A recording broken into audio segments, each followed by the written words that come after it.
Cette vidéo est une présentation de la boutique Somerset et Café Shop.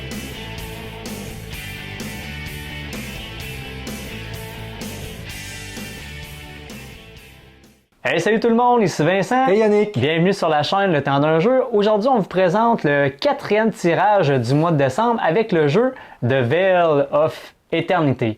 Donc, ce jeu-là, en fait, c'est un jeu de draft de cartes et où on va devoir, en fait, collecter des monstres, faire un tableau de cartes pour faire un maximum de combos. C'est un jeu de 2 à 4 joueurs pour une durée de 40 minutes. Et par la même occasion, restez jusqu'à la fin de la vidéo parce qu'on va vous annoncer le gagnant pour le précédent jeu qui était Middle Ages. Et puis là, on est quand même rendu important, Yannick, parce qu'on est rendu avec des chandails officiels avec la chaîne Le Temps d'un jeu. Donc, on remercie notre commanditaire de nous avoir offert ces chandails-là. Oui, la boutique Somerset et Café Shop. Merci à François pour ce joli cadeau. Donc, on vous présente les règles grosso modo de The Veil of Eternity. Donc, on vous revient après le générique.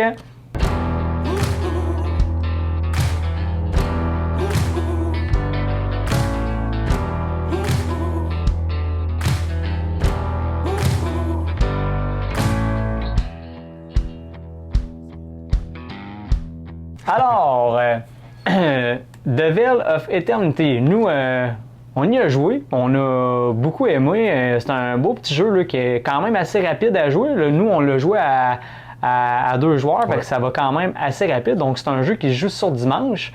En fait, là, au début, on sélectionne des cartes dans le paquet, on doit sélectionner 2 fois le nombre de cartes via le nombre de joueurs qu'on est. Donc, si on est 2 joueurs, on va devoir révéler 4 cartes qu'on va devoir placer par famille dans les différentes zones sur la plaquette de jeu.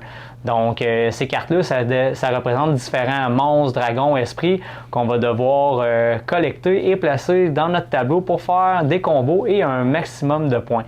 Donc, quand on a mis en fait les différentes cartes dans les différentes couleurs, en fait, on va devoir en fait les sélectionner. La façon de les sélectionner, c'est qu'on a chacun 2 jetons. Et exemple que c'est moi qui ai le jeton premier joueur, je vais placer mon jeton sur une carte. Ensuite, mon adversaire va placer son jeton sur une carte et mon adversaire va jouer tout de suite son 2e jeton. Et je vais finir par poser mon dernier jeton pour qu'on ait 2 cartes chacun qu'on a sélectionnées. Placement du 2e jeton, on va tourner dans le sens inverse finalement. Oui. Donc, pour équilibrer un petit peu, parce que sinon c'est toujours le premier joueur qui va choisir effectivement possiblement les meilleures cartes.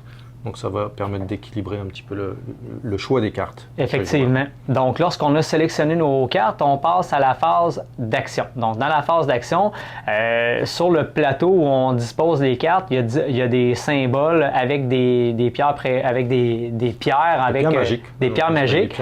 Excusez. Donc des pierres magiques avec différentes valeurs 1, 3 et 6. Donc on a la possibilité de recruter cette carte-là, de l'avoir en main, ou on a le choix de la vendre. Donc si on la vend, dépendamment dans quel quartier du plateau où on se trouve, des fois ça peut être des cartes qu'on vend à 4 sous, ça peut être des cartes qu'on vend avec une valeur de 3, de 1, une valeur de 6. Donc ils ont différentes valeurs, les cartes que tu vends, dépendamment, elles sont placées où sur le plateau, tout en sachant que indépendamment de la valeur des pierres, tu ne peux pas avoir plus que 4 pierres dans ton jeu. Si tu arrives pour en avoir plus, tu n'auras pas le choix d'en défausser pour justement rester à 4 pierres. Fait qu'il y a quand même une gestion de ressources à faire. Donc, quand tu as tes cartes en main, chaque carte, dans le fond, a un effet. Il y en a qui ont des effets instantanés et il y en a d'autres qui vont avoir des effets qui te permettent soit de réduire le coût de tes cartes, qui va te permettre aussi de les activer à la fin du tour quand tout le monde va avoir placé ses cartes. Également, il ne faut pas oublier que lorsqu'on joue une carte, la valeur de la carte est toujours inscrite en haut à gauche de la carte. Si, exemple, j'ai une carte qui vaut 4 puis que j'ai seulement 5 pierres. Quand tu as un 6, si la carte te coûte 4, tu vas devoir jouer ton 6, puis le jeu rend pas la monnaie. Donc tu vas dépenser une pierre de 6 pour une carte de valeur de carte, puis tu n'auras pas les 2 pierres magiques qui vont revenir dans ton jeu en fait. Donc c'est pour ça. Ce qui est dépensé, c'est dépensé. Tu récupères pas de monnaie. Fait qu'il faut faire vraiment attention là, à la façon dont on vend les cartes avec la monnaie et tout ça. Il faut vraiment faire attention parce que des fois, c'est le 2 sous que tu as donné de trop, c'est peut-être des sous que tu aurais eu de besoin pour jouer telle carte à un moment opportun.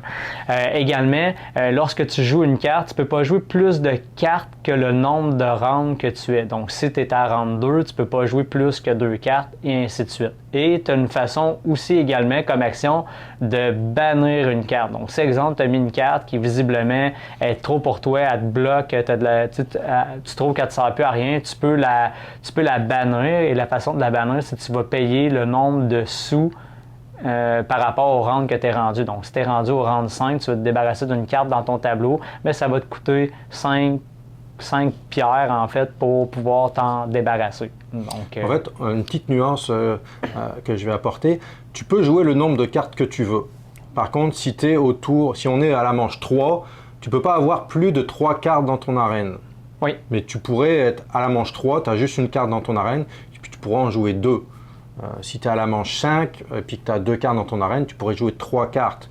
Ça te ferait un total de 5. Donc tu ne peux pas avoir plus de cartes que dans ton arène que le nombre de manches jouées en fait. Donc ça limite aussi le nombre de cartes que tu peux jouer effectivement à chaque manche parce que tu ne peux pas dépasser ton nombre de cartes en fonction du nombre de manches. Et chaque famille, en fait, on leur attribue propre dans le sens qu'ils nous enlignent vers une certaine stratégie, dépendamment des familles que tu sélectionnes.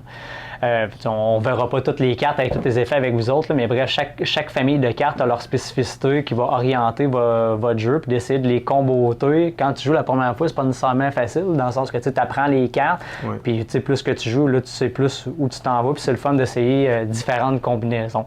En sachant très bien que lorsque nos cartes sont jouées dans notre tableau, à la fin de la manche, on doit les activer. Donc, la façon de les activer, c'est des cartes, dans le fond, avec les petits sables sur la carte. Donc, toutes les cartes dans votre tableau qui ont un sablier, vous allez enclencher leurs effets. Donc, puis ça peut donner des points, ça peut donner des bâtons des roues à des personnages, ça peut... bref, il y a une multitude d'effets, fait que ça, on les enclenche à la fin de la ronde. Donc, lorsque la ronde est terminée, on avance le marqueur de ronde de 1 et ensuite, on resélectionne des nouvelles cartes qu'on va placer dans le plateau de jeu, dans les couleurs attitrées. Donc, la fin de la partie, elle arrête quand? Soit à la 10e manche ou quand quelqu'un s'est rendu à 60 points. 60 ou 50? 60. C'est 60? OK. À 60 points. Est-ce qu'on peut le dépasser? Oui, ça se peut. En faisant des combos, tu peux dépasser, mais si tu arrives au-dessus de 60, ça met fin au jeu. Mais la partie qu'on a jouée, on s'est rendu jusqu'à la 10e manche. Oui. J'avais joué avec ma conjointe déjà, puis elle avait dépassé le nombre de points maximum, donc la partie s'était arrêtée avant les 10 manches. Donc c'est les deux façons de finir le jeu. Ça a quand même été serré dans le sens que, tu sais, quand tu as joué, toi, j'avais l'impression que tu avais parti comme plus vite dans les points. Oui. Ça a pris du temps, moi, avant que je parte, donc, comme si le combo était plus long. Mais au final, je me suis pas senti... tu as gagné la partie, mais ça a quand même été serré pareil. Oui, tu sais, j'ai eu la chance de jouer des cartes. Tu sais, on est dépendant quand même aussi du tirage de cartes, puis de l'ordre dans lequel le choix des cartes va se faire. Donc, des fois, il y a une carte qui va beaucoup nous intéresser, puis la personne devant nous va la prendre, puis c'est correct, ça fait partie du jeu. Mais j'ai eu la chance d'avoir des cartes au début de partie qui m'ont donné beaucoup de points, donc j'ai pris beaucoup d'avance au début. Puis toi, tu as monté ton jeu petit à petit, puis tu m'as grignoté... tu as regrignoté l'avance au fur et à mesure de la partie. Et puis, il y aurait peut-être une 11e manche, peut-être que tu serais passé devant. Là. On était quand même assez serré. On avait 4 ou 5 points de différence. Donc, c'était quand même assez serré au bout du compte. Ouais. Un beau petit jeu de draft de cartes, de combos et tout ça. J'ai vraiment aimé le graphisme des cartes, d'être un dresseur de monstres, les apprivoiser, de les mettre dans ton tableau. Tu sais, j'ai bien aimé le graphisme et la thématique. Là. C'est pas Pokémon. Là. Non. Il y a des airs de... On est des dresseurs, mais c'est pas des Pokémon. Puis tu sais, c'est le fun parce que tu sais, c'est un jeu que quand tu as fini de jouer, tu as envie d'y rejouer tout de suite. Tu peux rembarquer, parce que là, tu as découvert des combos, tu veux essayer des choses. Fait que non. Puis ça se joue vite. Donc, tu sais, c'est pas une partie de 2 heures, là. C'est en 30 minutes, c'est fait. Je plus combien de temps on avait mis là, la partie, mais ça a été quand même assez vite. On aurait pu rembarquer sur une autre partie tout de suite. On s'entend, plus qu'il y a de joueurs, plus que ça risque d'être long, le temps de placer nos choses, de comboter toutes les choses. Mais j'ai bien aimé j'ai bien aimé en fait les mécaniques de jeu. Donc, on a une première phase de draft et ensuite on a des actions où on peut vendre des cartes, où on peut jouer des cartes de notre main, où on peut en bannir si jamais on a des cartes qui sont inutiles. Fait que tu sais, il y a quand même des décisions à prendre. Je pense qu'il y a des choix déchirants un petit peu dans la façon de choisir des cartes. Tu te dis, j'ai le goût de prendre celle-là, mais là, j'ai pas de ressources, j'attends d'en avoir plus tard. Tu sais, fait que oui, il y a des cartes que tu n'auras pas le choix de laisser aller parce que tu ne seras pas en mesure de le faire. Ou alors tu vas prendre une carte, tu vas dire, celle-là, je vais la jouer, elle va faire mal. Puis finalement, avec les autres cartes qui sortent, tu n'as pas l'occasion de la jouer. Moi, ça m'arrivait de garder une carte quelques tours dans ma main en me disant, bon, il va falloir que je la joue, il va falloir que je la joue. Puis il y avait d'autres cartes intéressantes qui étaient plus intéressantes encore qu'elle. Puis tu restes avec ta carte, puis tu espères pouvoir la jouer à un moment donné parce que c'est une carte qui va rapporter des points. Donc oui, effectivement, il y a des choix à faire dans la draft de cartes et puis dans le choix des cartes qu'on va poser. Puis là, on vous rassure tout de suite à la maison, au niveau de la complexité, c'est un jeu que ça prend 1 à 2 minutes à montrer, c'est vraiment pas compliqué. L'installation non plus, c'est super rapide, puis c'est vraiment pas long là, que tu t'embarques dans le jeu puis tu comprends. Tu sais, oui, tu as une certaine lecture des cartes, mais c'est pas non plus des cartes avec une tonne de texte. Fait que, on se repère facilement puis ça va quand même vite. Tu sais, c'est sûr que ta première partie, c'est pas là que tu vas faire le plus de points, le temps de comprendre, dans le fond, les capacités de chaque famille, voir quelle orientation il t'envoie, puis après ça, quand tu as fait ta première, ben là, après ça, ça va de mieux en mieux. Mais c'est pas un jeu qui est très compliqué, mais une belle petite production. Tu sais, la qualité des cartes est quand même très bien. J'ai bien aimé les jetons de bois et tout ça. Le seul bémol, je te dirais, par rapport au jeu, c'est un peu ce que tu expliquais, là, c'est les pierres magiques. Non? Ben, j'avais dit les pierres magiques, ça aurait été le fun d'avoir des petites pierres en acrylique ou en plastique, peu importe, là, mais bon, ça reste du plastique encore, là, mais là, c'est des petits jetons en carton, c'est des pierres magiques. Bon, c'est pas compliqué, il y a une pierre qui vaut 1, il y a une pierre qui vaut 3, puis il y a une pierre qui vaut 6, donc c'est facile à retenir. La mauve vaut 6, la bleue vaut 3, puis la orange vaut 1, donc des petites pierres en acrylique, ça aurait été...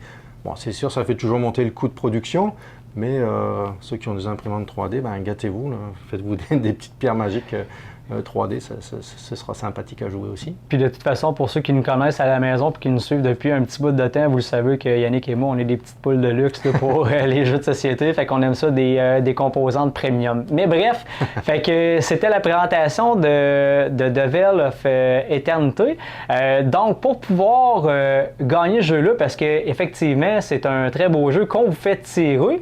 Donc pour pouvoir participer au tirage, on vous demande de vous abonner à la chaîne Le Temps d'un jeu. On vous demande de liker la vidéo et de répondre à la question suivante. Quel est votre meilleur jeu en fait que vous avez découvert en 2024, votre meilleur jeu de société, peu importe, toute mécanique confondue, on veut vous entendre le mettre en commentaire. Donc vous vous abonnez à la chaîne, vous likez la vidéo et vous répondez à la question quel est mon meilleur jeu de société en 2024. On vous rappelle que tous les jeux en fait qu'on vous présente depuis le début décembre sont disponibles en fait à la boutique Somerset et Café Chat. François, ça va vous faire un plaisir de vous recevoir à son magasin. Donc ne vous inquiétez pas, c'est pas les jeux sont pas sold out. Il y en a François des tonnes de copies. Donc dépêchez-vous d'aller vous les procurer si jamais c'est des jeux qui vous intéressent dans ceux qu'on vous a présentés. Et c'est le temps de faire le tirage pour le jeu qu'on a présenté la semaine dernière, Middle Ages. Donc Middle Ages, qu'on vous a présenté, on va procéder maintenant au tirage. Donc, est-ce que tu étais prêt? On y va, c'est parti. Donc, roulement de tambour. Et le gagnant est... Eh bien, bravo à toi. Tu vas pouvoir prendre contact avec nous via l'adresse courriel et puis on va te donner les modalités pour qu'on puisse t'envoyer ce jeu. Félicitations! Oui, bravo! Donc, on vous rappelle qu'à la prochaine vidéo, ça va être notre dernier tirage, en fait, là, du mois de décembre. Et on a bien hâte de vous retrouver parce qu'au mois de janvier, on va vous mettre du nouveau contenu, que ce soit des unboxings, des reviews, que ce soit des nouveaux jeux, différents sujets là, qui partagent l'actualité des jeux vidéo, des jeux de société. On fera un petit cote là-dessus. Donc, pour les jeux de société, les nouveautés, puis tout ça. Donc, on a bien hâte de vous retrouver en 2025. Donc, c'était Vincent. Et Yannick. Et on vous dit à la prochaine. Salut.